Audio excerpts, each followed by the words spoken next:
Facebook para nosotros. De acuerdo, muchas gracias. Muy bien, pues, ¿cuánto tiempo dispongo?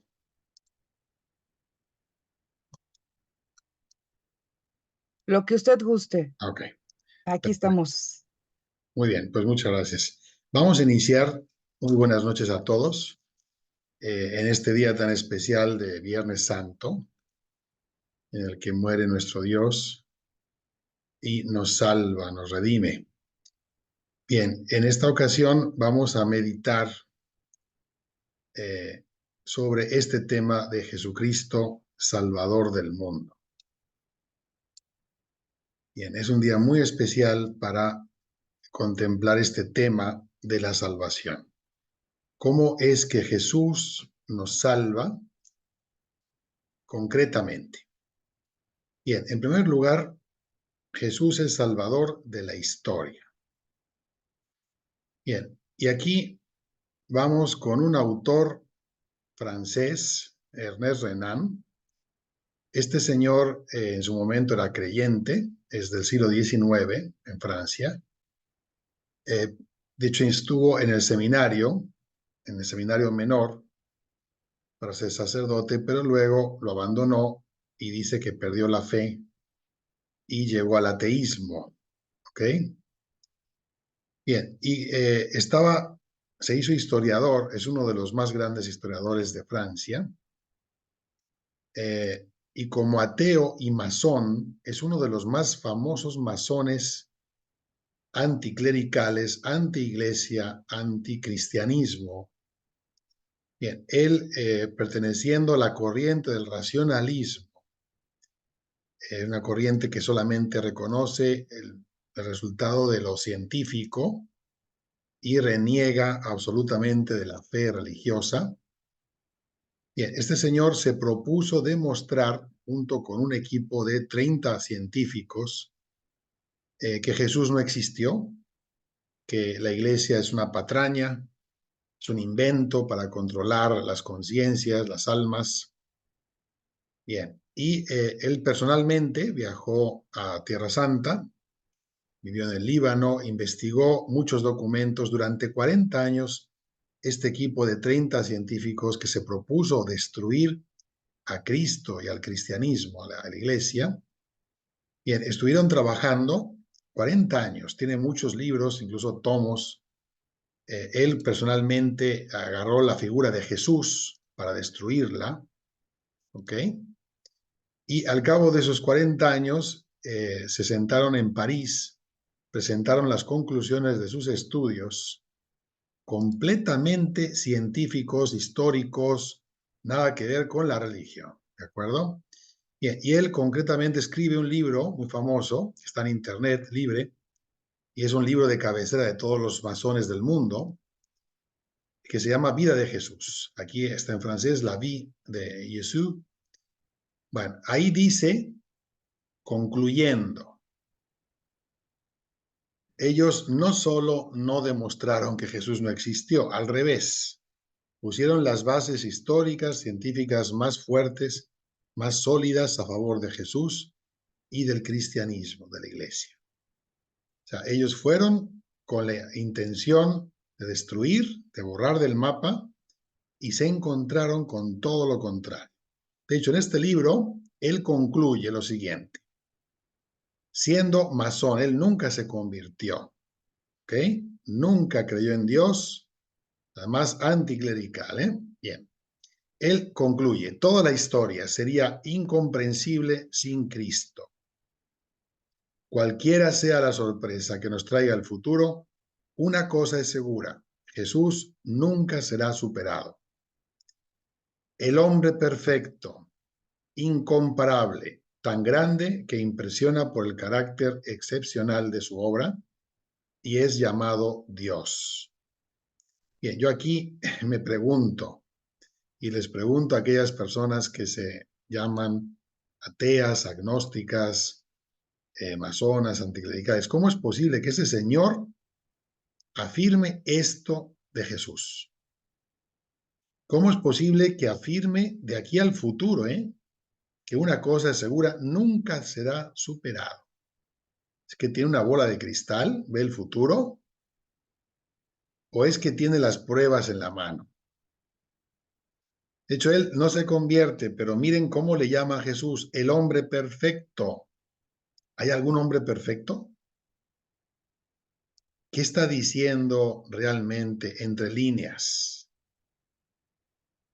Pues sí, es el hombre perfecto, es que es Dios. De hecho, dice, y es llamado Dios. Yo no le llamo Dios, él no tiene la fe. Bueno, la fe es un don de Dios, ¿eh? Hay gente que quiere creer y no puede. Le gustaría, pero no puede. Eso no quiere decir que Dios no le vaya a dar la fe más adelante, si se la pide y se la busca, si está abierto. ¿Ok? Pero fíjense, esto es muy interesante, cómo hasta las personas que se han propuesto una negra intención borrarlo del mapa, lo afirman. Por lo tanto, es el personaje más importante de toda la historia. Es la clave de la historia. La historia sería incomprensible sin Cristo. Y es el único hombre perfecto, incomparable, al que llamamos Dios. Bien, miren, se han hecho muchas investigaciones, muchas encuestas, entrevistas. ¿Quién es el personaje más importante de la historia? Y siempre Jesús, siempre sale el número 1. Y el número 2 siempre sale este señor, Gandhi. ¿Ok? Y de hecho a Gandhi lo comparan con Jesús. De hecho a Gandhi también lo mataron como a Jesús, ¿verdad? Lo asesinaron en la India, una persona que no estaba de acuerdo con la unidad de los hindúes que predicaba Gandhi. Bien, y de hecho, a ver, vamos a leer qué dice el número 2 del número 1. ¿Qué dijo? Gandhi escribió mucho y habló mucho, ¿eh? Bien, dice, no sé de nadie que haya hecho más por la humanidad que Jesús. De hecho, no encuentro nada malo en el cristianismo. El problema está en ustedes los cristianos, pues no viven en conformidad con lo que enseñan. ¿Y esto por qué lo dice? Miren, Gandhi nació en una ciudad del sur de la India, portuaria, era de una familia rica, y él pudo ir a Inglaterra. De hecho estudió Derecho en Londres, se doctoró en Derecho, estudió las leyes del Imperio Británico, del enemigo, porque el Imperio Británico había conquistado la India. De hecho, la India era la joya de la corona inglesa, la corona que más riqueza daba al Imperio Británico. Y este señor, arrugadito, ¿verdad? Así encorvado, no era la gran cosa. Este señor le quitó la joya de la corona al Imperio Británico. ¿Cómo le hizo? Si los ingleses no sueltan nada, ¿verdad? Ahí está Gibraltar y las Islas Malvinas. ¿Cómo le hizo? Aprendiendo de Jesús. Él lo dice, estando en Londres, descubrió el Evangelio, leyó los Evangelios y escribió que la religión verdadera es el cristianismo, la mejor, porque es la religión del amor. No hay cosa mejor que el amor. Bien, pero él dice, pero no me convierto, no me hago cristiano, porque no me gustan los cristianos. Los cristianos, de hecho dice, me gusta tu Cristo sí es auténtico, pero no me gustan tus cristianos porque son hipócritas. Los cristianos dicen el amor y después la guerra. De hecho, los ingleses que conquistaron su país eran cristianos, son cristianos, ¿verdad? Pero luego invaden, conquistan, oprimen, y por eso es que no se hace cristiano.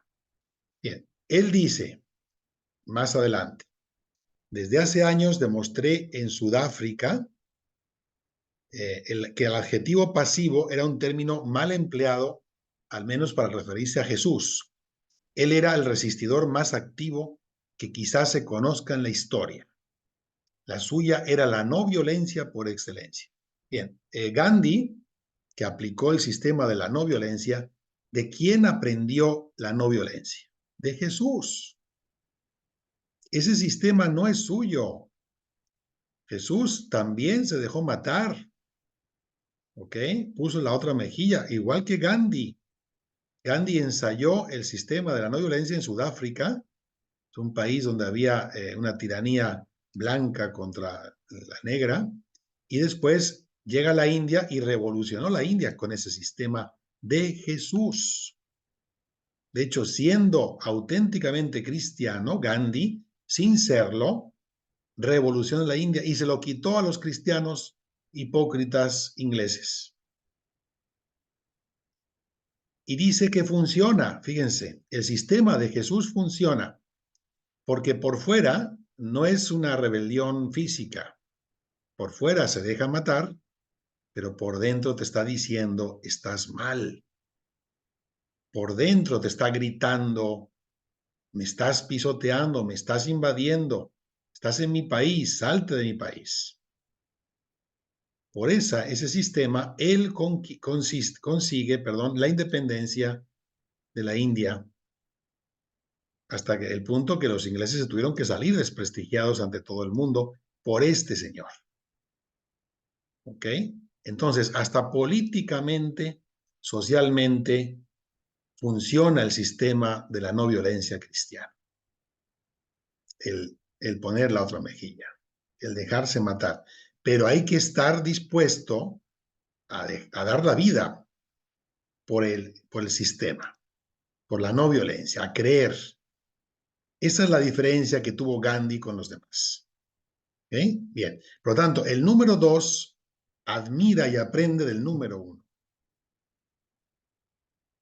A la pregunta, ¿por qué hasta la fecha Jesucristo es el eje o la encrucijada de la historia? ¿Por qué divide la historia en antes y después de él? ¿Por qué no se ha cambiado? Por mucho rechazo y polémica que tenga el cristianismo. Porque hasta la fecha no hay un personaje en toda la historia que la haya impactado y que la haya cambiado más que Jesucristo. En todos los tiempos, incluso por la ciencia, ya lo hemos visto con Renan, es la persona más influyente, más amada, admirada, seguida, imitada, por quien más hombres y mujeres han dado y siguen dando su vida. Incluso se consagran, van de misioneros por todo el mundo, incluso familias. Es por eso que es el centro o el eje de la historia, en el que la divide en antes y después, pues la ha transformado, la sigue transformando radicalmente. Vamos a leer lo que escribió un personaje tremendo, Napoleón Bonaparte fue como Hitler, un invasor, pero en Francia, el Arco del Triunfo es un arco que él hizo allá en París y se sigue admirando por una victoria que tuvo en Austerlitz contra el Imperio Alemán. Lo siguen admirando a Napoleón, a pesar de que fue un Hitler. Bueno, pero es el mayor esplendor de la historia de Francia. Este señor era muy inteligente, y en los últimos años de su vida, en la isla de Santa Elena, ahí en el fin del mundo, tuvo mucho tiempo para pensar y escribir. Bien, y sobre Jesús dijo esto, escribió esto. Todo lo referente a Cristo me asombra, su espíritu me anonada, su voluntad me confunde. Entre él y cualquier otro personaje de la historia del mundo no hay un solo término posible de comparación. Alejandro Magno, César, Carlomagno y yo hemos fundado imperios, pero ¿sobre qué descansan las creaciones de nuestro genio? Sobre la fuerza. Sin embargo, Jesucristo fundó su imperio sobre el amor, y aún en esta misma hora millones de personas de todas clases sociales y edades, voluntaria y gustosamente, darían su vida hasta la muerte por él en el día de hoy. Esto es completamente verdad. Hasta el día de hoy, ellos han pasado, su imperio se terminó, están enterrados, han muerto, Cristo sigue vivo. El Papa Francisco, en la homilía del Jueves Santo del 2013, dijo algo muy interesante. Nuestra alegría no es algo que nace de tener tantas cosas como cristianos, sino que nace de haber encontrado a una persona, Jesús. Invito a no escuchar al diablo y a no dejarse llevar por los problemas y los obstáculos, porque Jesús está en medio de nosotros. Nunca estamos solos. Efectivamente, el cristiano es una persona que ha hecho una experiencia personal con Cristo. Se ha encontrado, conoce a Cristo y ese descubrimiento, ese encuentro personal le ha cambiado la vida y decide vivir para Cristo como el valor supremo, pensar, hablar, vivir como Cristo. Eso es lo que significa ser cristiano, seguidor de Cristo. Y aquí les recomiendo, no sé si la conocen, es una película que se llama El caso de Cristo, basada en un hecho real. Bueno, vamos a ver el tráiler, no me resisto, aunque aquí está el enlace para la película, está disponible en medios, es gratis. Y vamos a ver el tráiler y después ya les comento de qué va, aunque les destripe un poco el tema, ¿no? Vamos allá.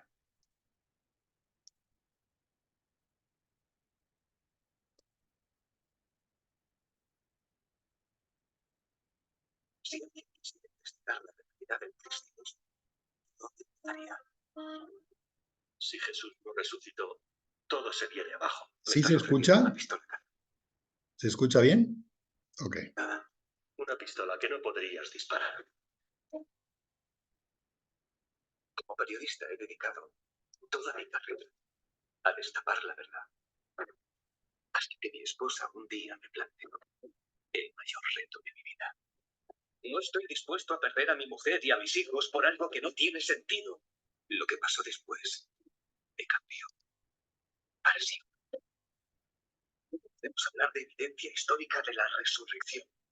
Los evangelios están llenos de contradicciones. La tumba vacía es una evidencia. ¿No son evidencias lo que buscas? En la vida todos apostamos por algo.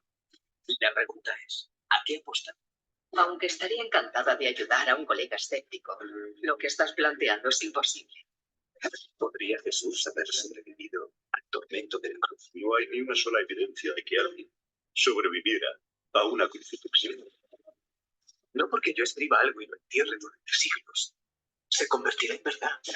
¿Cómo explicarte que lo que siento es lo más real que he sentido en mi vida? Estoy rezando por ti. ¿Realmente quieres saber la verdad o te das por vencido?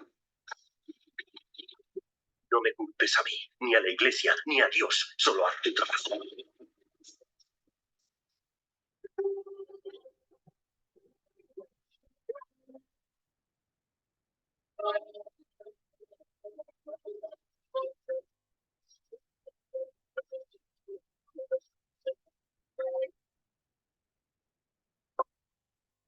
Nadie ha podido probar nunca si este es el sudario auténtico de Cristo.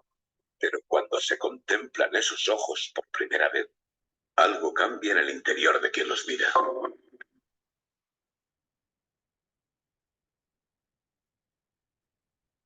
Bueno, espero haberles dado ganas de ver esta película, ¿verdad? De hecho, se la recomiendo mucho para estos días santos. Sería muy buena opción, ¿de acuerdo? Bien, nada más les comento que es el caso de un periodista de Estados Unidos, ateo, que está casado con una mujer atea, tienen varios hijos, cuando su esposa se convierte al protestantismo, cristianismo protestante, y entonces él dice, yo no puedo estar casado con una loca, porque para mí una persona que cree en Dios está loco, ¿ok? Es como creer en un amigo invisible. No puedo estar casado con una loca. Bien, pero antes de divorciarse, decide investigar para darle en la torre y convencerle de que Dios no existe y tal. Entonces se mete a investigar y aquí sale todo lo que encontró y lo que pasó. ¿Ok? Bien, se la recomiendo mucho, porque se encuentra con Cristo. Dice, este señor, es un caso real, este es el periodista que trabajaba para un diario muy importante de Estados Unidos, este es el actor de la película, El caso de Cristo. Bueno, dice, el cristianismo es único, se basa en el plan hecho. ¿Hecho por quién? Pues por Dios. Jesús ha hecho por nosotros en la cruz lo que nosotros no podemos hacer por nuestra cuenta. Pagó la pena de muerte que merecemos por nuestra rebelión y transgresión para que podamos ser reconciliados con Dios. Esto es lo que él, siendo ateo, descubre. Aquí lo importante es estar abierto, porque si tú estás cerrado, tú ya has decidido la verdad y no te interesa escuchar nada más, aprender nada más, estás cerrado como un puercoespín, ¿verdad? No quieres cambiar, no quieres aprender nada de nadie. ¿Okay? Y el cristiano está abierto, ¿eh? No está cerrado. Cristo está abierto. De hecho, no hay nadie más inclusivo que Dios. Pero inclusivo no significa aceptar todo, aceptar el mal, sino significa aceptar a todos para ayudarles. ¿Ok? Hoy que está de moda ese tema de la inclusión y parece que las leyes de esos países y líderes son superiores a las leyes de Dios. No, no se puede superar a Dios. Bien, de hecho, la historia. ¿Qué es la historia para Dios? ¿Cuál es el fin del ser humano? ¿Cuál es el fin del mundo? Pues preguntemos al que lo hizo, ¿no? Al creador. Bien, para Dios la historia es una historia de salvación. Dios hizo el mundo para salvarlo, para que podamos los seres humanos experimentar su amor, su misericordia, su perdón, su paternidad, para que lleguemos a ser hijos, hijas de Dios, familia de Dios. Bien, dice el Catecismo de la Iglesia Católica, toda la historia de salvación no es otra cosa que la historia del camino y los medios por los cuales el Dios verdadero y único, Padre, Hijo, Espíritu Santo, se revela, se reconcilia con los hombres apartados por el pecado y se une a ellos. Esta pintura de Miguel Ángel, de la Capilla Sixtina, de la creación de Adán, representa perfectamente esa historia de la salvación. De hecho, en la Capilla Sixtina está la historia de la salvación desde la creación del ser humano hasta el juicio final. Es un resumen de las etapas de la historia de la salvación mencionadas en la Biblia, desde la creación hasta el fin del mundo. Y representa muy bien esa búsqueda. Dios busca al hombre con un brazo muy poderoso, más poderoso que el del hombre, pero el hombre también, aunque esté en una postura acomodada y haya caído, también el hombre busca a Dios. Y ese punto de encuentro es la fe, la religión. Bien, vamos a pasar al siguiente apartado, Jesús, Salvador del ser humano. ¿Cómo nos salva Dios? ¿Cómo nos salva Jesús? Bien, aquí hay que mencionar que Jesús es ni más ni menos que el sentido con mayúscula y la clave para entender al ser humano. Jesús es el origen, el camino y el destino del ser humano. Vamos a empezar. Primero, el origen, con las palabras del Génesis. Y Dios creó a los seres humanos, a su imagen y semejanza los creó, varón y mujer los creó. Ojo, porque hay algunos que dicen que el ser humano es un dios, somos dioses. Está muy de moda. No, no dice que nos hizo dioses. Dice que nos hizo a su imagen y semejanza. O sea, semejantes, no iguales. ¿Ok? ¿Y en qué nos hizo semejantes?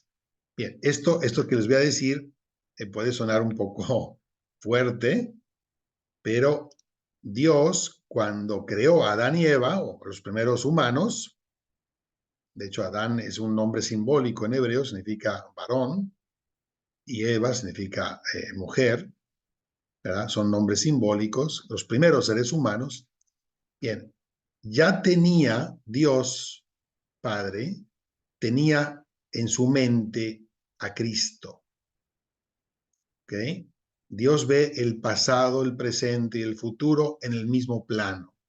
Dios ya sabía lo que iba a pasar y sabe lo que va a pasar, ¿ok? Entonces, cuando crea a los seres humanos, nos crea a imagen y semejanza del Hijo, de Cristo, como lo quería crear, en cuanto al cuerpo y en cuanto al interior, el espíritu. Con esas capacidades que tenemos, los seres humanos, capacidades superiores de la mente, la razón y la voluntad del corazón, que eso le llamamos espíritu.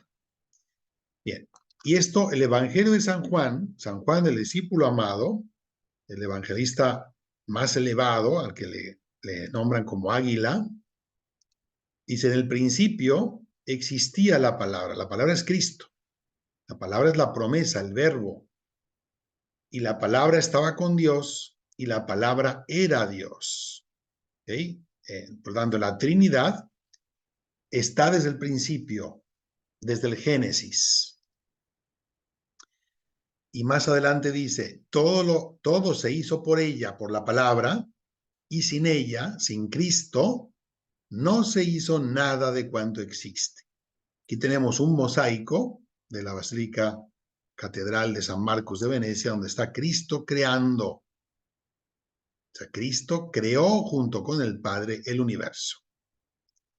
Bien, y Dios, Cristo, aquí también aparece Cristo creando al ser humano del barro y soplando en la nariz para darle vida.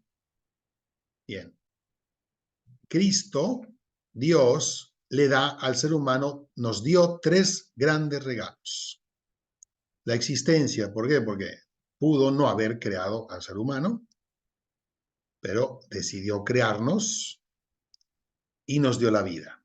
Segundo, nos dio el espíritu, porque podíamos haber sido plantas o animales, pero nos sopló. El soplo, el ruaj en hebreo, el soplo de Dios es el Espíritu Santo. Nos sopló en la nariz. De hecho, cuando expiramos, cuando nos morimos, sacamos el espíritu, y cuando la muerte viene cuando el espíritu se separa del cuerpo. ¿Okay? El espíritu anima al cuerpo. De hecho, jala, impulsa al cuerpo. Bien, y aparte nos dio la gracia, porque podíamos haber sido espíritus separados de Dios, pero no. Dios, tanto amó Dios al mundo, al hombre, que nos da su gracia, que es una relación de amistad, de intimidad. Él nos busca, ¿eh? Él, sobre todo, es una iniciativa de Él, de amor. Él nos busca. Somos como sus seres creados, sus favoritos, sus criaturas favoritas. Busca nuestra presencia y nos otorgó al principio unos dones preternaturales en el paraíso. Recién creado el ser humano tenía la inmortalidad, la ausencia de deseo deshonesto, como un niño inocente, ausencia de concupiscencia o deseo deshonesto, y no había sufrimiento ni muerte. Bueno, esto nos cuesta creerlo, porque no lo hemos visto nunca. Hemos conocido siempre un mundo con pecado, con muerte, con dolor. Bien, pero si Dios lo dice, así es. Dice Génesis 3, tomó Yahvé Dios al hombre y lo dejó en el jardín del Edén, que es el nombre de la tierra. Jardín del Edén es la tierra. Para que lo labrase y cuidase. Esa es nuestra misión. Cuidar del mundo, no destruirlo. Y Dios impuso al hombre este mandato. Aquí empieza el pleito del ser humano con Dios, con el mandato. De cualquier árbol del jardín puedes comer, mas del árbol de la ciencia del bien y del mal no comerás, porque el día que comieres de él morirás sin remedio. Bien, por lo tanto, ¿qué es el bien y qué es el mal? El bien es comer, disponer de todo lo que Dios nos ha dado, muchísimas cosas, y el mal, no. Ese es el mandato de Dios, no, no solo de aquel momento, eso es un mandato eterno. ¿Ok? Siempre Dios nos dice esto. Obedézcanme. En correspondencia a la existencia, al espíritu y a la gracia, dones muy especiales que el ser humano recibió de Dios, Dios nos exige al hombre y a la mujer su obediencia, nuestra obediencia, porque es nuestro creador, ¿ok? Y nos ha creado con voluntad, con libertad.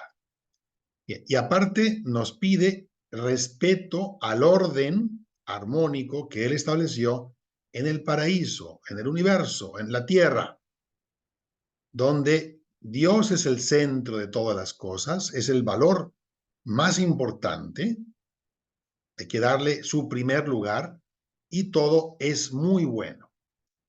Todo es perfecto lo que ha hecho Dios. Bien, seguimos leyendo el Génesis. Esto para entender la salvación de Cristo. La serpiente, el más astuto de todos los animales del campo, bien, se refiere al demonio, es un símbolo. Bien, ¿por qué la serpiente? No es que la serpiente sea un animal demoníaco, sino que la serpiente, ¿por qué simboliza al demonio?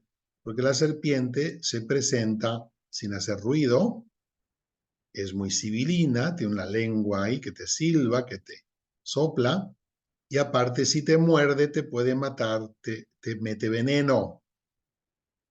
Es un símbolo, es como una bestia fea que repulsa, ¿no? Que causa repulsión. Bueno, bien, por lo tanto, dice, dijo la mujer, la serpiente. La serpiente busca a la mujer y le dice, fíjense qué pregunta, es algo que nos pregunta a cada uno de los seres humanos, no solamente la mujer. ¿Cómo es que Dios os ha dicho, no comáis de ninguno de los árboles del jardín? Pregunta, ¿Dios les dijo que no coman de ninguno de los árboles? No. Fíjense cómo el demonio engaña, cómo el demonio te hace creer lo que Dios no dijo, ¿eh? ¿Para qué? Para malmeterte contra Dios. Bien. Respondió la mujer a la serpiente, podemos comer del fruto de los árboles del jardín, mas del fruto del árbol que está en medio del jardín, ha dicho Dios, no comáis de él, ni lo toquéis, o moriréis. Fíjense en esto. No solo no comáis, sino no tocarlo. ¿Por qué Dios les prohíbe tocarlo? Porque tocarlo implica comer y morir. Cuidado con esto, ¿eh? Cuidado con esto. Conjugar con la tentación, conjugar con el mal y ser presuntuoso. Pensar, bueno, pues a mí no me afecta. Yo puedo ver, yo puedo oír, puedo mirar, puedo, pues eso, estar, pero no me afecta. Eso es muy presuntuoso. Eso es un pecado de presunción. Por supuesto que todo te afecta. Lo que ves, lo que oyes, dónde estás, con quién estás, dime con quién andas, dime dónde estás. Y la gente te relaciona, ¿eh? Bien, por eso Dios sabe perfectamente y está como hablando aquí a un niño, una niña, eran inocentes. Éramos inocentes en la niñez, pero no obedecimos. Aquí estamos todos, ¿eh? Todos somos pecadores. Bien, replicó la serpiente. Aquí está la mentira. Sigue mintiendo.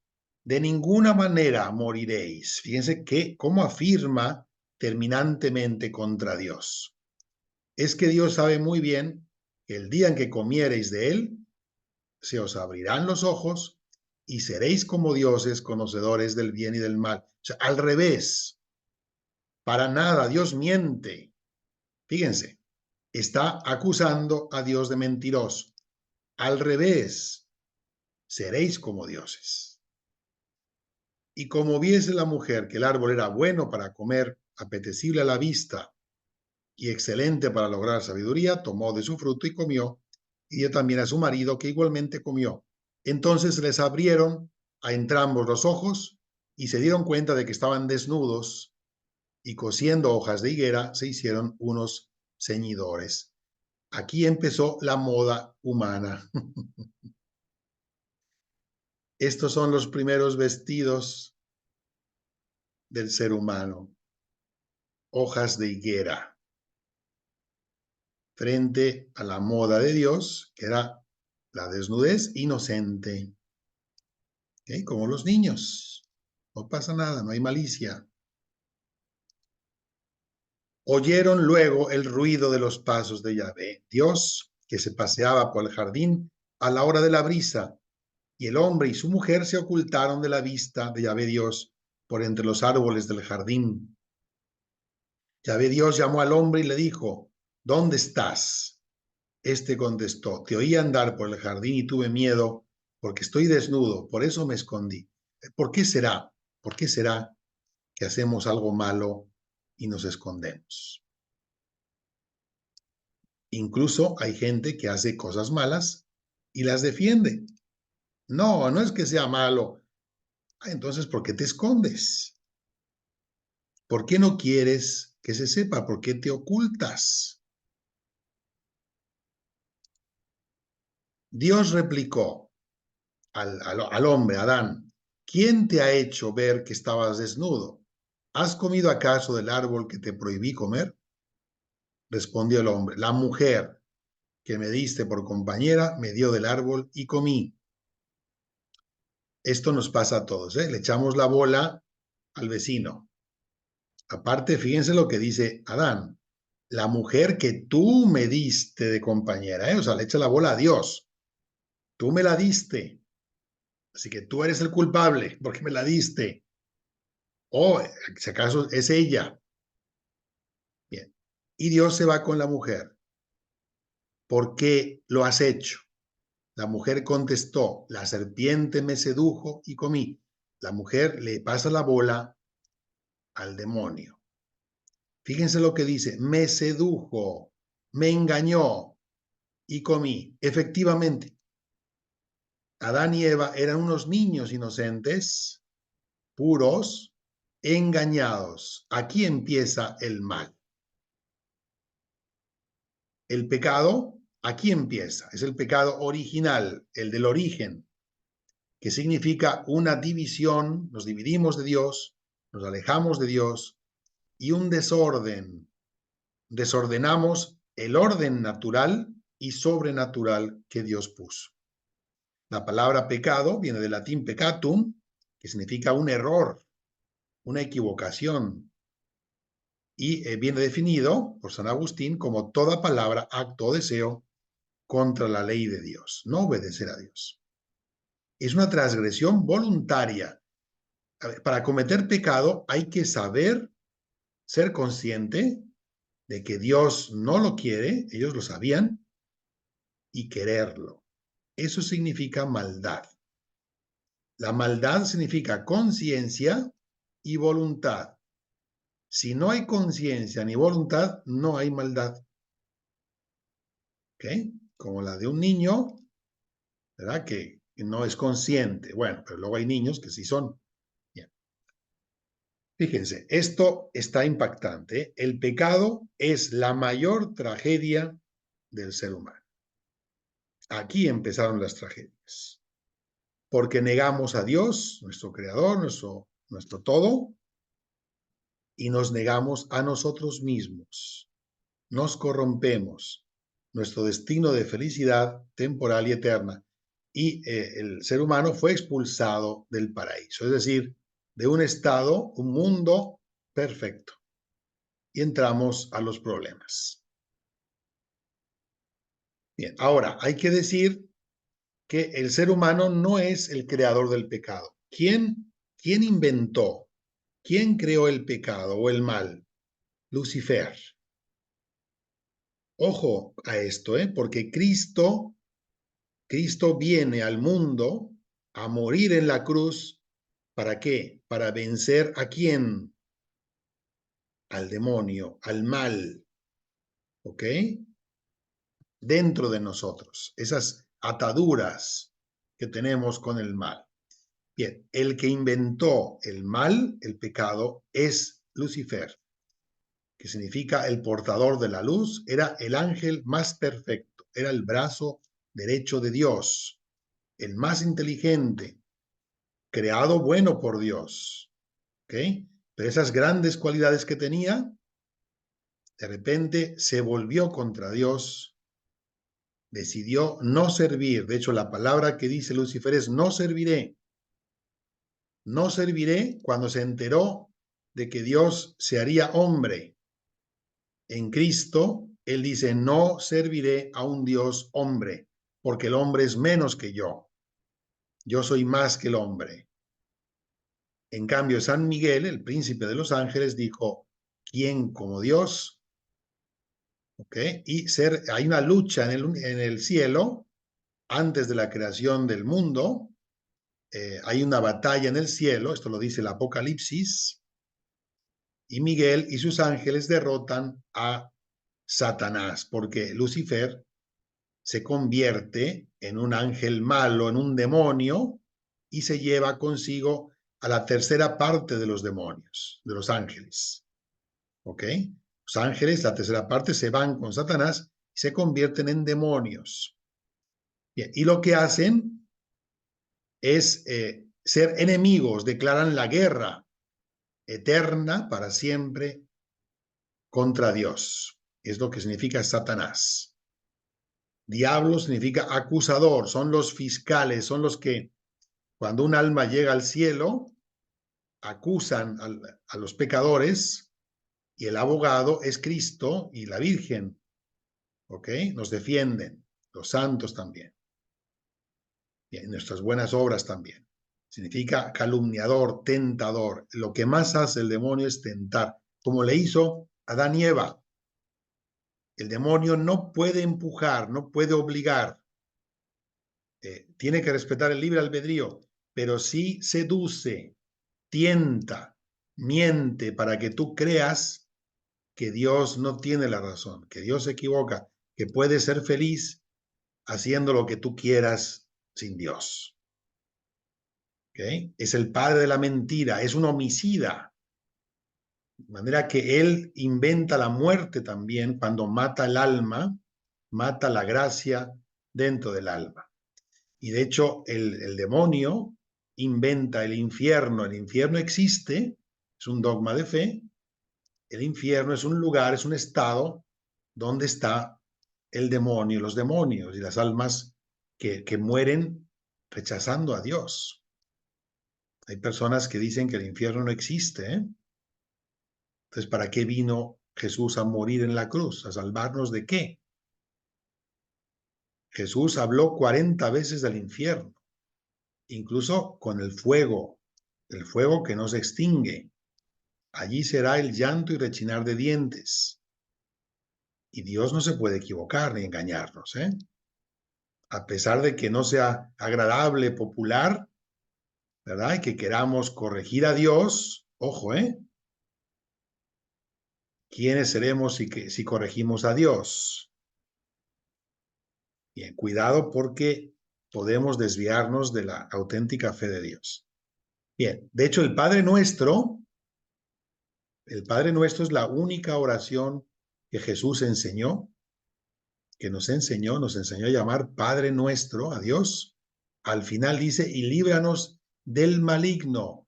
De hecho, la traducción está mal. Si ustedes van al original, en hebreo, en griego, en latín, es y líbranos del maligno, es una persona, no es líbranos del mal. ¿Okay? Se debería corregir. Está hablando del demonio. Y Cristo viene a vencer al demonio. Bien, Fíjense, esto es muy hermoso.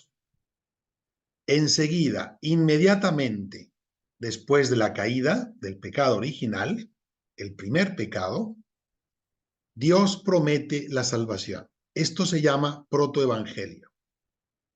¿Okay? En Génesis 3:15 promete que a través de una mujer, así como por una mujer llegó el pecado, Eva, por otra mujer, la segunda Eva, la Virgen María, llegará la salvación. Y dice en Génesis 15, cuando Dios se dirige a la serpiente, al demonio, pondré enemistad perpetua entre ti, la serpiente o demonio, y la mujer, entre tu linaje y el suyo. Ella te aplastará la cabeza y tú le morderás el talón. Bien, ¿por qué los artistas ponen a la Virgen María, ¿sí? Inmaculada? ¿Qué significa inmaculada? Sin mancha. ¿Okay? Este es un dogma también, es uno de los dogmas marianos, la Virgen, que la Virgen, sin mérito suyo, por don especialísimo de Dios, para que de ella naciera Dios sin pecado, Dios no tiene pecado, no podía nacer de una persona con pecado. Entonces la preservó del pecado original y de cualquier otro pecado para poder ser la mamá de Dios. Es por eso que aparece pisando la cabeza de la serpiente con la manzana, con el pecado, ¿verdad? Porque no le afecta el pecado y de ella viene el Salvador. Esto se llama protoevangelio. Protos en griego es el primer anuncio del evangelio. Bien, luego en la Biblia tenemos muchos profetas que anuncian la llegada del Mesías, del Salvador. De hecho, la carta a los Hebreos dice que muchas veces, de muchas maneras, habló Dios en el pasado a nuestros padres por medio de los profetas, que escribieron profecías del nacimiento del Mesías, de una virgen, de una doncella, incluso en Belén, profetas como Miqueas, el profeta Isaías. ¿Recuerdan las lecturas que hoy escuchamos en la celebración de la pasión y muerte de Cristo? El siervo doliente, ¿no? Como raíz de tierra árida, ¿verdad? Bien. Cristo mismo, cuando discute con los fariseos le querían matar. Antes de matarlo, dijo a los fariseos: vuestro padre Abraham se regocijó pensando en ver mi día. Lo vio y se alegró. Entonces los judíos le dijeron: ¿aún no tienes 50 años y ya has visto a Abraham? Jesús le respondió: en verdad os digo, antes de que Abraham existiera, soy yo. Entonces agarraron piedras, pero él se escabulló, ¿no? Porque no era su hora. Bien, aquí Cristo está aludiendo a que Abraham vio a Jesús en algún momento de su vida, tuvo una visión y vio al Salvador. O sea, esto es una profecía de la salvación. En otro episodio, en la famosa transfiguración, estaban Pedro, Santiago y Juan en el monte Tabor. No sé si lo conocen porque de repente hay gente que ya fue a Tierra Santa y estuvo allá. Es un monte muy alto y arriba está la Basílica de la Transfiguración. Bien, pues dice: a la vista de ellos su aspecto cambió completamente. Su cara brillaba como el sol y su ropa se volvió blanca como la luz. Enseguida vieron a Moisés y Elías hablando con Jesús. Bien, aquí hay dos profetas, los dos profetas más grandes del Antiguo Testamento: Moisés, que representa la ley de Dios, los mandamientos, y Elías, el profeta de oración, de profecía, el más santo, el que incluso fue llevado en un carro de fuego al cielo, no murió. Bien, ¿por qué aparecen hablando con Jesús en este momento de la transfiguración? Incluso aparecen así como hablando de lo que iba a pasar después, la pasión, resurrección, porque Dios ya tenía un plan. Y ellos habían hablado de Jesús. Y ellos estaban apoyando a Jesús. Fíjense, la ley y los profetas. Gálatas, San Pablo en la carta a los Gálatas dicen, cuando llegó la plenitud de los tiempos, después de siglos de profetas, Dios envió a su Hijo, que nació de mujer y fue sometido a la ley, con el fin de rescatar a los que estaban bajo la ley, para que así recibiéramos nuestros derechos como hijos. Bien, Cristo vino a cumplir la ley, pero para rescatarnos de la ley, porque el pueblo judío estaba prisionero, y no solamente, sigue el pueblo judío estando prisionero de la ley. Ellos siguen esperando al Mesías, que para ellos no fue Cristo, y siguen amarrados a la ley antigua, no la ley del amor. De manera que Cristo es la plenitud. Él no viene a abolir, viene a darle plenitud a la ley. Es Dios mismo. A ver, ¿por qué tenía que venir Dios? ¿Por qué tenía que morir en la cruz cruentamente, de manera tan terrible? ¿Por qué? Porque tenía que ser Dios mismo el que reparara una ofensa infinita. Bien, les voy a poner una comparación. Imagínense que ustedes se pelean con su hermano o su hermana y le dan un golpe. Ustedes golpean a su hermano o a su hermana. ¿Qué pasaría? Que te lo devuelve, ¿no? ¿O qué? O una pelea de hermanos, o ya no se hablan, o ya no se prestan, o ya no se ayudan. Bueno, ¿qué pasaría si tú le golpeas a tu papá o a tu mamá? ¿Es peor golpear a tu papá y tu mamá que a tu hermano? Sí, ¿verdad? De hecho, si una persona mata a su papá o a su mamá, se considera peor que si matas a una persona que pasa por la calle. Tú puedes decir, bueno, son personas humanas, sí. Son iguales, sí, son iguales en cuanto a humanos, pero es que es tu papá y tu mamá. Le debes un mayor respeto, obediencia, cariño, ¿verdad? Honrarás a tu padre y a tu madre porque tú vienes de él, aunque esté en la cárcel. Le debes ese respeto. ¿Ok? Bueno, ¿qué pasaría si golpearas al gobernador de tu estado? Que ustedes viven en Estado de México, ¿no?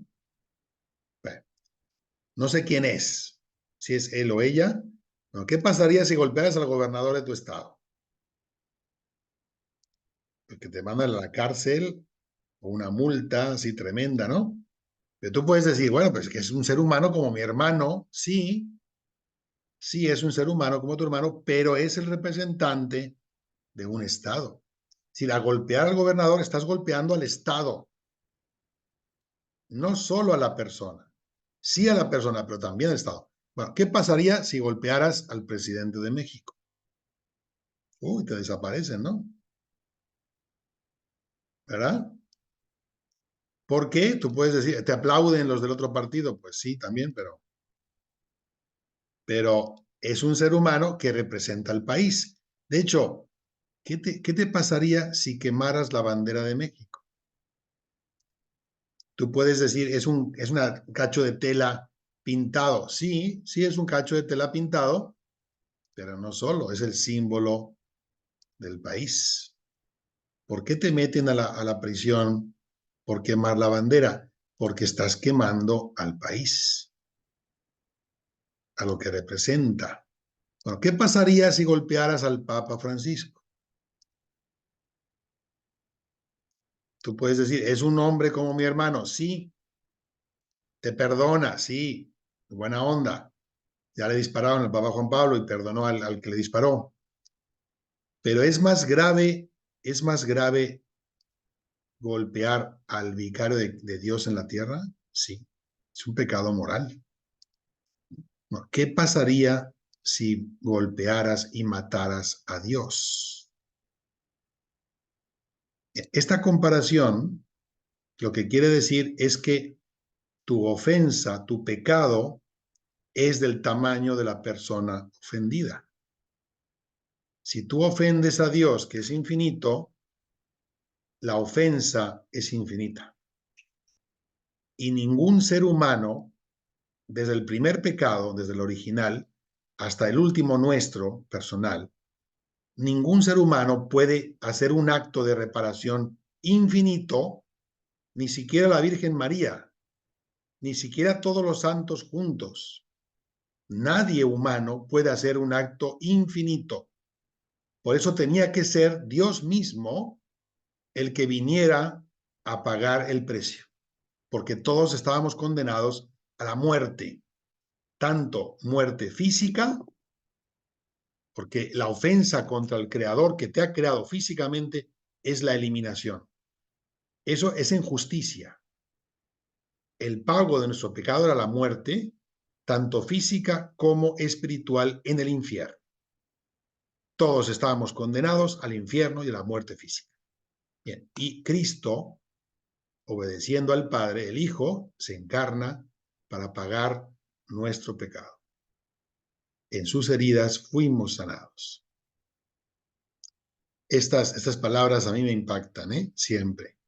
Tanto amó Dios al mundo que le dio a su único Hijo para que todo el que crea en él no perezca, sino que tenga vida eterna. Porque Dios no ha enviado a su Hijo al mundo para juzgar al mundo, sino para que el mundo se salve por él. Dios, que nos podría condenar y matar al infierno y físicamente, no, Dios nos quiere salvar. Por eso la Iglesia tampoco debe condenar. Como Cristo no condena, tiene que dedicarse a prolongar la obra salvadora de Cristo. Bien, en segundo lugar, Cristo es el camino de salvación. Viene al mundo para indicarnos, señalarnos el camino, para recorrer el camino con nosotros.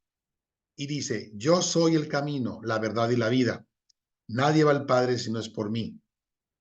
De hecho, ha habido muchos fundadores de religiones como Buda, Mahoma. Estos fundadores nunca dijeron yo soy el camino, la verdad y la vida. Ellos dijeron yo encontré un camino, una verdad y un tipo de vida. Pero nunca dijeron ni lo demostraron, porque es muy fácil hablar bonito. Jesús además lo demostró. Resucitó. Y esto es muy trágico, Lo que hoy hemos celebrado es una tragedia. Porque Jesús estaba en el mundo fue hecho por él y el mundo no lo conoció. Vino a su casa y los suyos no lo recibieron. Esto a Jesús le dolió profundísimamente. Pero a todos los que le reciben les da el poder de hacerse hijos de Dios, a los que creen en su nombre. Y la palabra se hizo carne y puso su morada entre nosotros, y hemos contemplado su gloria, gloria que recibe del Padre como Hijo único, lleno de gracia y de verdad. Lo hemos contemplado. Esto lo escriben testigos. Juan, hemos visto su gloria. Pero esto también lo podemos decir nosotros. Nosotros como cristianos hemos visto la gloria de Dios en algún momento. Lo hemos sentido. Bien, fíjense en este esquema que les pongo. Estas son las diferentes respuestas que el ser humano tiene sobre Jesús. Incluso las peores, La más baja, que tienen hasta el día de hoy la mayoría de los judíos, que viene de la tradición oral del Talmud. Jesús, para ellos, no fue el Mesías, fue un traidor, un impostor. Ojo, esto a mí me duele decirlo, pero es lo que creen millones, de judíos. La Virgen María para ellos no es virgen, no es santa, no es santísima, no es inmaculada, sino al revés, es una adúltera que traicionó a José y con un romano tuvo a Jesús como hijo bastardo. Era un brujo, aprendió brujería y con la brujería hacía milagros. en nombre de Satanás echaba demonios, esto está en los evangelios, ¿eh?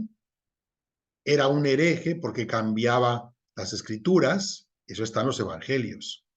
Y era un sedicioso porque rompía, dividía a los judíos. Es decir, era un falso Mesías que tuvieron que matarlo por haberse proclamado Mesías y no lo era.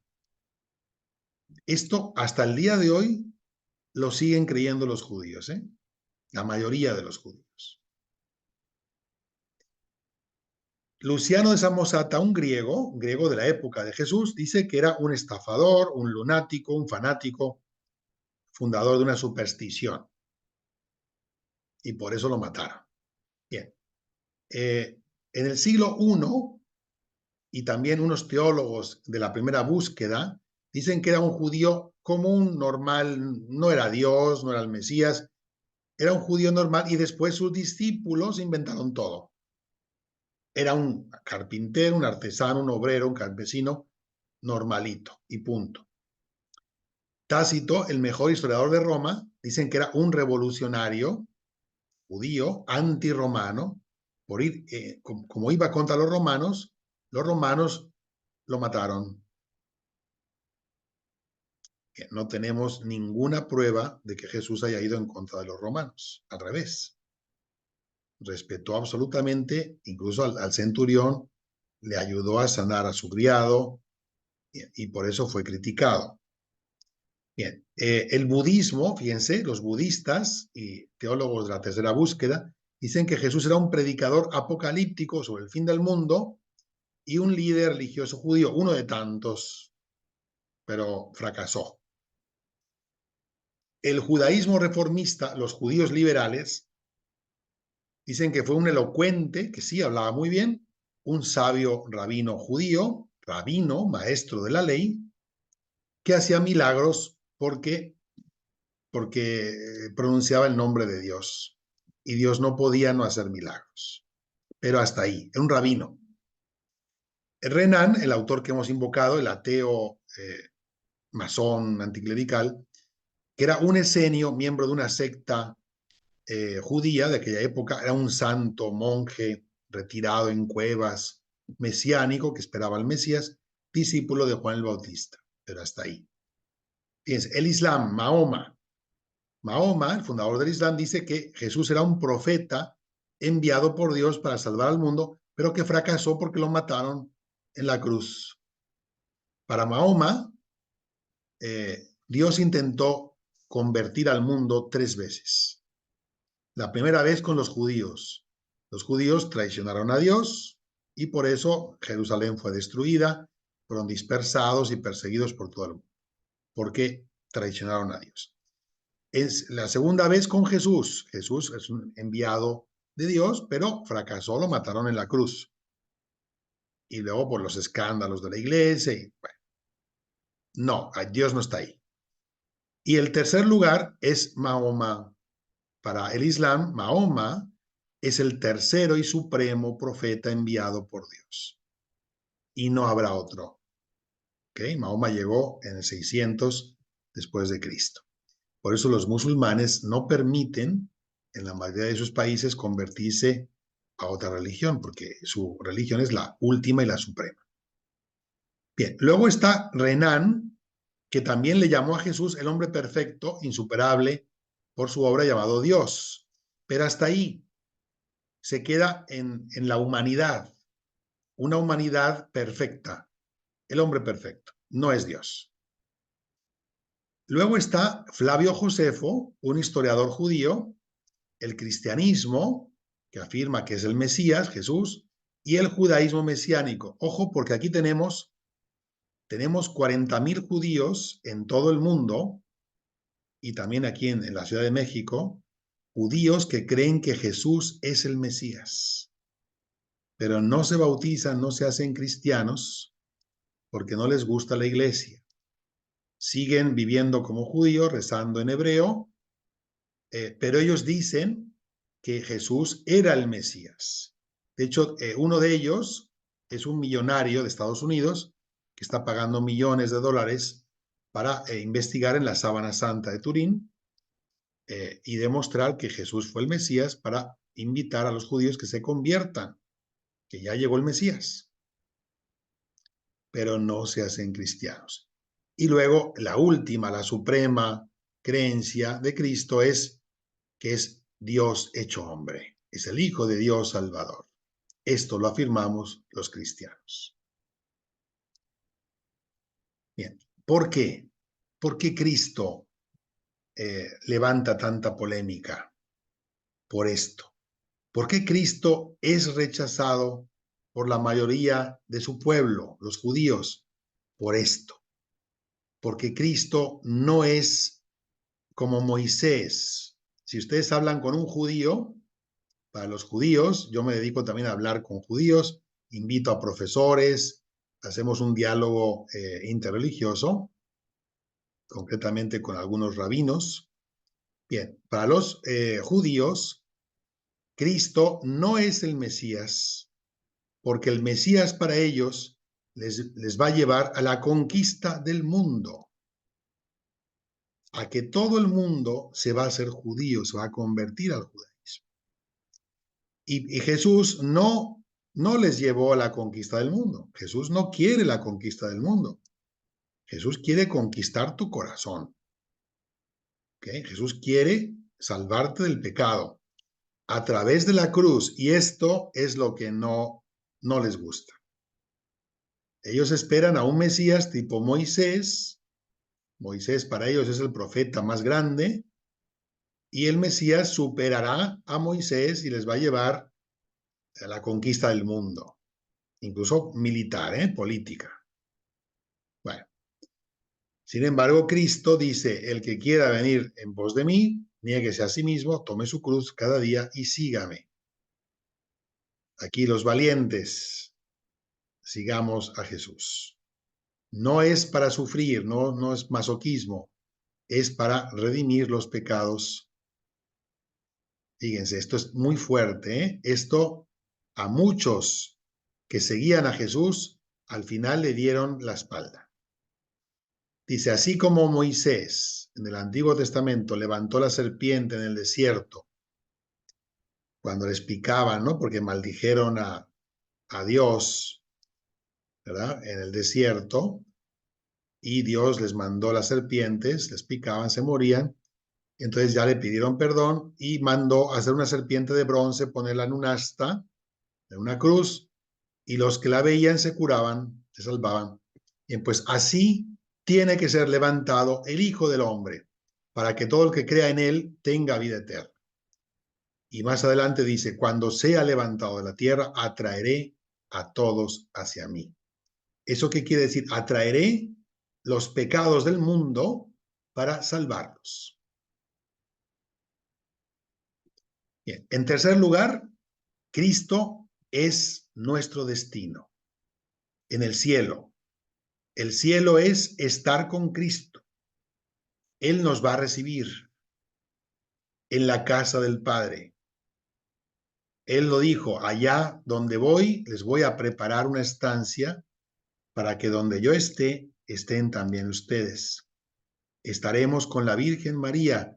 De hecho, les confieso, yo ahí me muero de ganas de ver a Cristo, la Virgen, a los santos, ¿verdad? A mi papá, a mis familiares, las almas encomendadas, en la iglesia del cielo, en comunión de amor con la Santísima Trinidad, intercediendo por los vivos, porque en el cielo no vas a dejar de pensar y de sentir, de amar.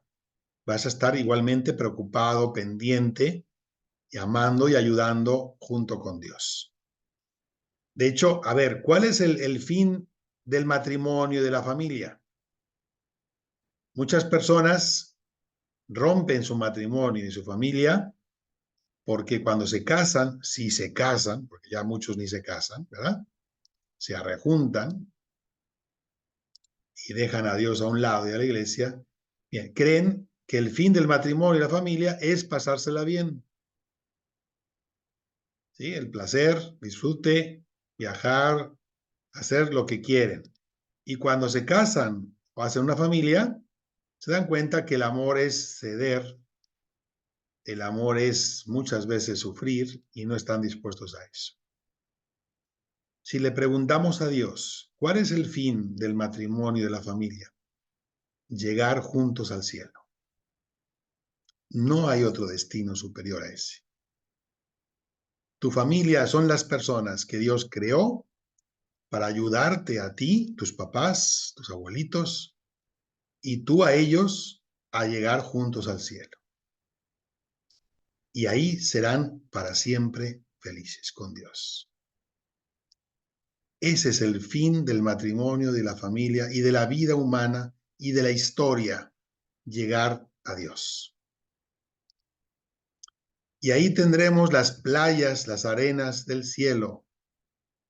¿Sí? Ahí estaremos con Cristo, escuchándolo, viendo, entendiendo todo perfectamente. Bien, de manera, resumiendo, tenemos un Dios muy diferente a cualquier otro Dios de otra religión. Tenemos un Dios que nos ama tanto que está dispuesto a todo por nosotros, a salvarnos. Es el Hijo de Dios hecho hombre. Este rostro que estamos viendo, está hecho sobre el de la sábana santa de Turín. Posiblemente estamos viendo el auténtico rostro de Jesús. Además, este Dios, fíjense, hace un milagro, o sea, nos quiere tanto, tanto, tanto, que nos da todo.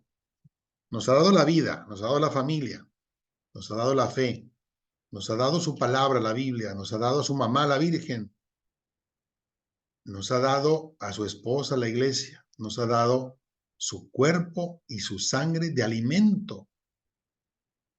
Esto es un milagro, un milagrazo de amor, Es la única religión fundada por el mismo Dios. No es verdad que da igual lo que dicen, que si crees, que si no crees, cualquier religión da igual. No. No da igual estar en la única religión fundada por el mismo Dios. Y somos la única religión que se come a Dios. Literal. Su cuerpo y su sangre. El que come mi carne y bebe mi sangre tendrá la vida eterna y yo lo resucitaré en el último día. Mi carne es verdadera comida, mi sangre es verdadera bebida. Y yo estaré con ustedes todos los días hasta el fin del mundo. Esto no son solamente buenas palabras, bellas palabras. Esto es real. Los milagros eucarísticos, ¿se acuerdan? Que ya hemos hablado de esto en otra ocasión.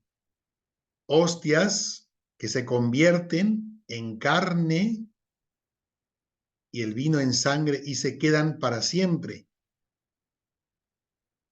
Y que han pasado exámenes médicos, científicos, aquí están los certificados, que demuestran que es verdadera carne y sangre de la especie humana y que es un corte transversal del corazón de Cristo. Tiene el mismo grupo sanguíneo, ABRH positivo, del de la sábana santa. Y todos los milagros eucarísticos son de la misma persona. La sangre está fresca, la carne está fresca y está viva fuera de un cuerpo. Pasa todos los exámenes de sangre. Es en sí mismo un fenómeno extraordinario. Ha sido analizado por los mejores médicos del mundo, de la OMS. La ciencia no puede explicar esto. Donde acaba la ciencia, empieza la fe. Esta persona, Julia Kim, de Corea del Sur, cada vez que comulga, se convierte en su lengua en carne y sangre cruda. El Papa Juan Pablo en una ocasión le dio la comunión y sucedió lo mismo. Se la come, dice que está caliente y dulce. Pero ¿por qué no pasa esto con todos cuando comulgamos? Porque algunas personas sentirían repulsión, incluso podrían vomitar al tener carne y sangre cruda. Eso quiere decir que Jesús pensó en todo. Fíjense qué Dios tenemos. Es su verdadera carne y sangre con sabor, textura de pan y de vino.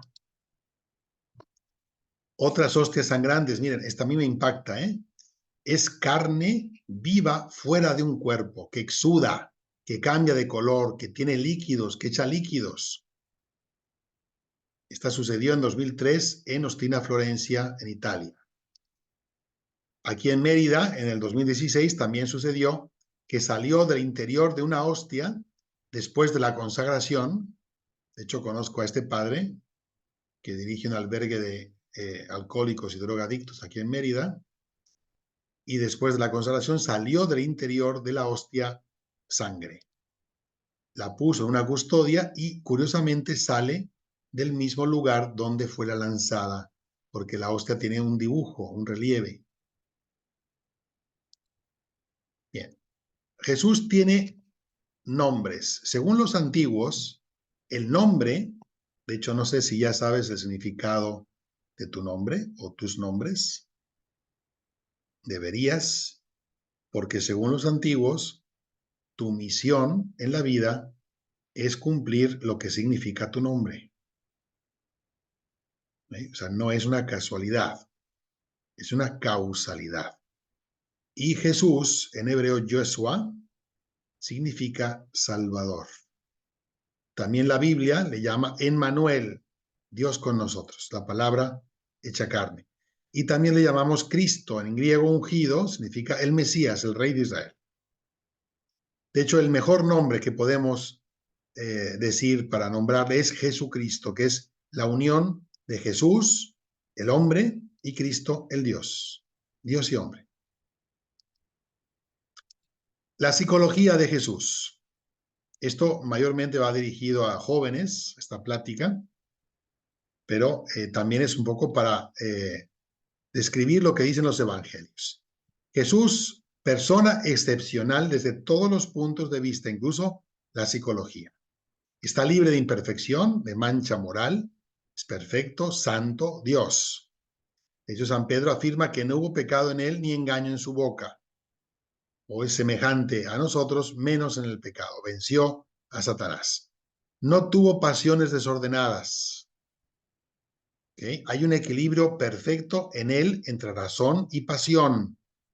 Manso, decidido, comprensivo, fuerte y al mismo tiempo polarizado y fiel a su misión. Jesús no hace nada ni dice nada que no sea para su misión salvadora. Por ejemplo, en las bodas de Caná, cuando su mamá le pidió ayudar porque se quedaron sin vino, Jesús no quería. ¿Por qué? Porque eso no estaba en el guión. Yo he venido a salvar al mundo, ¿verdad? Según lo que Dios me mandó. Pero resulta que su mamá, ¿verdad? Se lo pidió. Y él no puede desobedecer a su mamá. Entonces, le dio gusto. También Jesús tuvo inteligencia humana. Ojo, como hombre aprendía, como Dios no aprendía, lo sabía todo. Pero él como ser humano verdadero aprendía, ¿ok? Y como Dios tenía una inteligencia insuperable.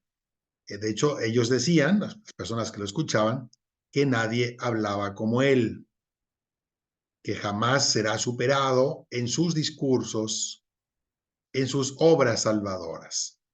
Él era de temperamento apasionado, realista, sincero, afectivo, auténtico, austero, original, independiente. No tolera, porque está vivo, la mentira, la falsedad, la doblez, la mediocridad y la hipocresía. Era lo peor que llevaba, la hipocresía. Por eso, cuando se mete con los fariseos, que lo hace para convertirlos, lo hace porque los ve hipócritas. Él tenía dos tipos de conocimiento o ciencia. ¿Okay? Una ciencia beatífica como Dios, de manera que veía al Padre, al Espíritu Santo cara a cara, veía el pasado, el presente y el futuro, completo, suyo y de la Iglesia, veía a las personas, sus miserias y grandezas. Y también tenía una ciencia infusa, por ser el primogénito de las criaturas, un conocimiento extraordinario infundido por Dios, como el que tienen los ángeles y los santos. Es una gracia especial. De manera que sabe todo sin haber estudiado o aprendido. Aparte de eso, tenía una ciencia como la nuestra, experimental, por el conocimiento directo, progresivo y gradual. Por eso crecía en edad, sabiduría y gracia ante Dios y ante los hombres. Y tenía una inteligencia atenta, observadora, brillante, clara, concreta. Bien, su relación con el Padre era absolutamente virtuoso en todas las virtudes, obediente, agradecido, atento. Por eso es que él necesitaba pasar noches en vela hablando con su Padre, mientras el día se lo pasaba hablando con los demás. Bien, su relación con el hombre es completamente entregado, bondadoso, de manera que las personas que no sabían ni leer ni escribir, para que entendieran el mensaje de Dios, se lo traducía con ejemplos, con parábolas de campesinos como el sembrador, la cosecha, el servidor y su señor, el padre al hijo, los invitados a la boda, o la perla, el tesoro. Bien, también Jesús se relacionaba con las cosas. Miren, habla de los pájaros, de las flores, los lirios, la hierba del campo, la vid, los sarmientos, las uvas, los higos, el viento, la sal, la luz, la roca, la semilla de mostaza. O sea, él tenía, como Dios, un conocimiento muy importante, de manera que la naturaleza nos lleva a Dios. Bien, vamos un poco avanzando. ¿Cuál es el mensaje y las obras salvadoras de Cristo? ¿Por qué levanta tanta polémica? Las personas que se oponen a Cristo y a la iglesia, ¿por qué lo hacen? Porque detrás de Cristo hay unos valores altísimos que no les interesan, porque ellos quieren vivir para ellos, quieren vivir para el mundo, no quieren vivir para Dios. Por eso a Dios lo hacen a un lado para cuando ellos quieran, no para que sea la máxima autoridad. Lo que pasa es que Dios reclama el primer lugar absoluto de todas las cosas. Reclama un amor incondicional a Él y reclama una obediencia absoluta a sus leyes. Eso es lo que cuesta. Miren, Él es el Cordero de Dios que temen los lobos. Qué frase, ¿eh? De San Agustín. Los lobos, los demonios, las personas opuestas le tienen miedo porque Cristo cambia corazones. Bien, ¿saben ustedes que Mel Gibson está filmando ya en este año 2024 y se va a estrenar en el próximo año? Que, ojo, el próximo año es año jubilar de toda la Iglesia Universal, porque cada 25 años la Iglesia celebra un jubileo universal. Así como el año 2000 hubo un año jubilar universal, el próximo año va a haber un jubileo universal en la Iglesia. Y en el 2031 habrá otro jubileo, porque será el 500 aniversario de las apariciones de la Virgen de Guadalupe. Fíjense que vienen años muy importantes. El 2025, año jubilar universal de la Iglesia. El 2031, 500 años de la Virgen de Guadalupe. Y luego viene el 2033, que son los 2000 años de la muerte de Jesús en la cruz. 2000 años de la salvación. También va a ser un año importantísimo. Bien, pues Mel Gibson, con el mismo actor, Jim Caviezel, va a ser la segunda parte que le va a llamar La Resurrección. Y se anuncia como algo impactante, ¿eh? Bien, ahí están, ahí hay noticias, lo ha retrasado mucho por la pandemia, ¿verdad? Y otros proyectos, pero ahí viene de manera impactante. Bien, respondiendo a la pregunta, ¿por qué Cristo suscita tanta polémica? Él mismo lo dice. En Juan 3, 20, 21 dice que los partidarios de la luz, hoy en la lectura de la Pasión, todo el que es de la verdad escucha mi voz. Yo levanté la mano así como, yo soy de la verdad. El partidario de la luz busca la luz, se acerca a la luz, pero el partidario de las tinieblas quiere apagar la luz para que sus obras no sean descubiertas. Y aquí todos tenemos luz y oscuridad, ¿eh? Si te quieres acercar a la luz, a Cristo, para que te borre la oscuridad, bienvenido. Cristo es una causa para caída y levantamiento de muchos. Es un signo de contradicción, es una bandera discutida que no trae paz en principio, ¿eh? La paz viene después, a los que creen en Él, el cielo. Viene a traer la espada, la división, incluso de la familia. Jesús funda la religión de Dios, el cristianismo, y con esto provoca división. Jesús resucita, y si no ha resucitado, vana es nuestra fe, dice San Pablo, y tenemos pruebas de su resurrección. Nos las da, como la sábana santa de Turín, que no es la única. De hecho, ahí les dejo otra enorme película que yo siempre veo en estas fechas. En inglés se llama Risen, resucitado. Es una película hecha desde el punto de vista de un romano ateo. El romano que mató a Cristo, que lo crucificó, lo vio muerto y de repente se encuentra con él resucitado. A mí esta película me impacta porque de veras está muy bien actuada por Joseph Fiennes.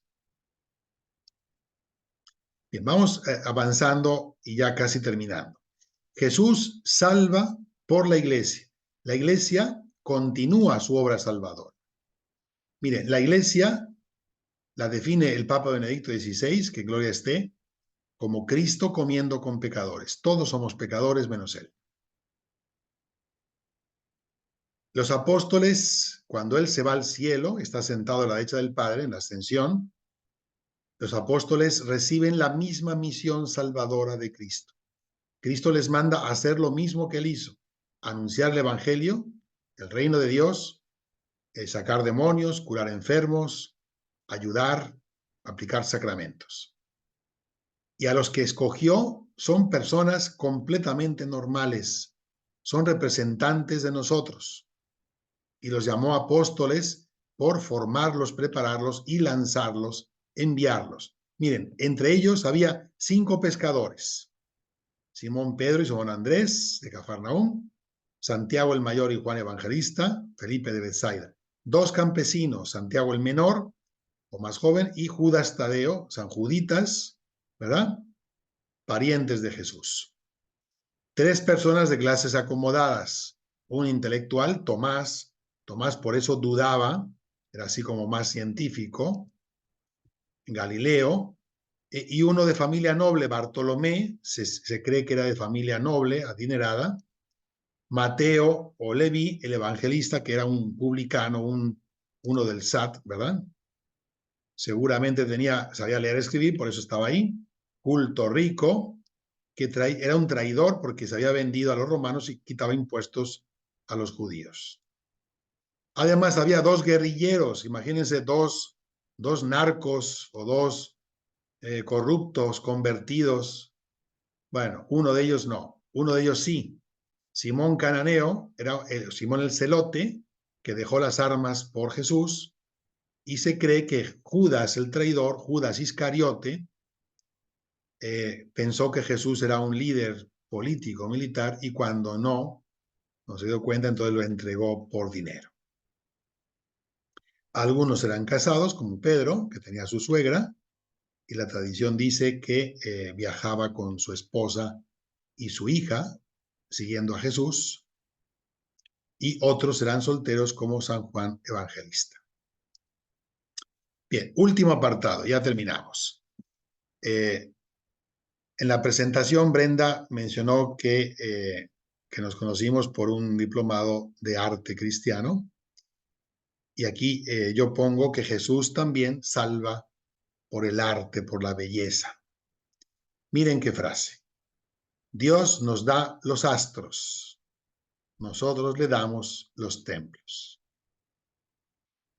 Las casas de Dios, la casa que la gente la construye y se la regalamos a Dios en todo el mundo, ¿verdad? Puede ser más o menos grande, más o menos bella, pero es una forma de agradecer, por ejemplo, la Basílica de San Pedro, que tiene esta columnata que representa los brazos de la Madre Iglesia que recibe, acoge al mundo. Y abajo está la tumba de San Pedro, donde celebra el Papa. Bien, todo esto se ha construido con donativos de toda la Iglesia. Igual que las demás iglesias. ¿Quién las construye? La gente que por amor a Dios, por necesidad, le regalamos estos templos a Cristo. Iglesias como esta, la Catedral de Colonia, la más alta del mundo, en Alemania, dedicada a San Pedro, hermosísima, o esta iglesia del Redentor en Venecia, también muy hermosa, en mitad de los canales, ¿verdad? Esta catedral de Milán, hecha de mármol blanco, y arriba tiene una escultura de la Virgen, en oro puro, que brilla a kilómetros. Allá le llaman la Madonnina, la Virgen. En Barcelona, en España, el templo expiatorio de la Basílica de la Sagrada Familia de Gaudí, que está todavía sin terminar. Se cree que se va a terminar en el 2030 y va a ser la iglesia más alta del mundo cuando se complete la torre del centro dedicada a Jesucristo.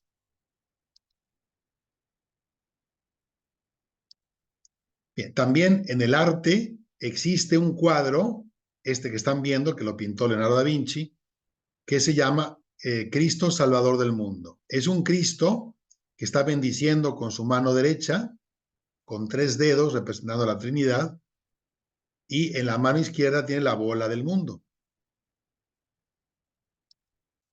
Tenemos otros cuadros como este que representa la bendición con la Eucaristía y en la otra el cáliz de Cristo en la última cena. Aquí está bendiciendo y tiene una bola del mundo y la cruz con la que salvó al mundo. Este es del Greco, también muy hermoso, con la bendición y la bola del mundo, así como Señor de la historia. También en América, miren, tenemos este arte indígena. Está Cristo, Salvador del mundo, bendiciendo con la bola del mundo, la cruz, pero esto está hecho de plumas de ave. Es un arte creado por los indígenas aquí en América entre los siglos XV y XVIII, con plumas de ave. También de aquí de América, de Cusco, de Perú, está la Virgen del Carmen, que está salvando las almas del purgatorio con los ángeles a través del rosario y a través de sus oraciones, con el escapulario, es la Virgen del Carmen, y el escapulario que ofrece ella y el niño Jesús. Y arriba, Dios Padre y Espíritu Santo.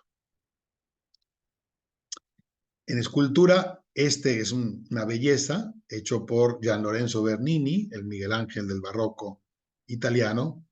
De hecho, es la última obra que hizo antes de morir. Está Cristo bendiciendo. Esta escultura se la dedicaba a él, era de su oratorio privado. En la escultura moderna, la resurrección de Pericles Fatzinic, esta escultura que están viendo, está en la sala Pablo VI, es donde el Papa recibe en invierno, cuando hace frío, donde recibe a todos los peregrinos que van a San Pedro del Vaticano. El Papa está aquí delante de esta escultura, representa a Cristo resucitado con un fondo apocalíptico nuclear. Es como si hubiera una bomba atómica que está destruyendo el mundo pero Cristo vence la destrucción nuclear. Bien, imágenes muy conocidas de Cristo Redentor. La de Río de Janeiro, posiblemente es la más famosa, que está bendiciendo, ¿verdad?, toda la bahía de esta gran ciudad. Se puede subir incluso hasta aquí arriba. Y tiene un pequeño corazón en su pecho. En España, el Cristo Redentor del Otero. El Otero es un cerro. Es un Cristo que está predicando con las huellas de la pasión, los estigmas, como Redentor. En los Andes, en la frontera de los Andes entre Chile y Argentina, hay un Cristo Redentor que bendice y en la otra mano tiene la cruz Salvador. Está encima de la bola del mundo.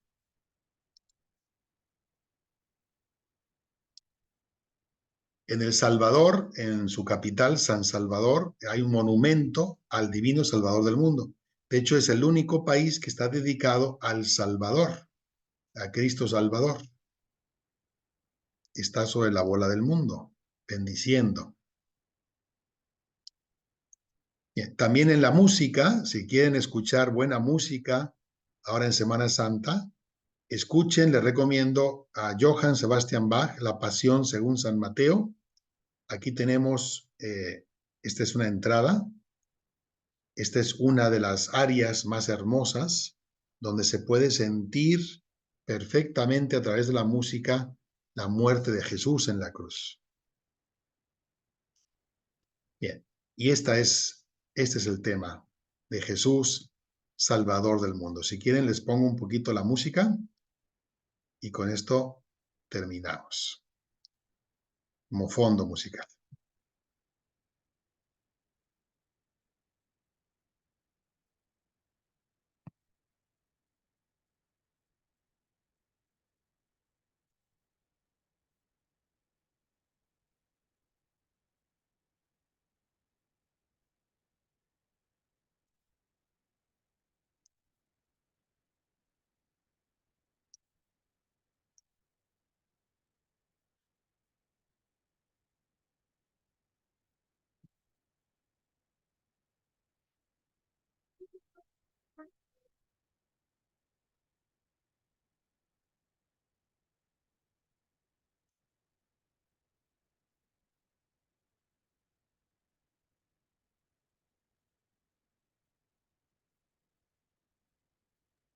Aquí no se escucha, doctor. Bueno, pues yo creo que por mi parte ya estuvo. Muchas Bien, gracias, doctor. Muchas gracias. de nada. Pues bueno, no sé si alguien tenga por aquí algún comentario, alguna pregunta que tuvieran alguna duda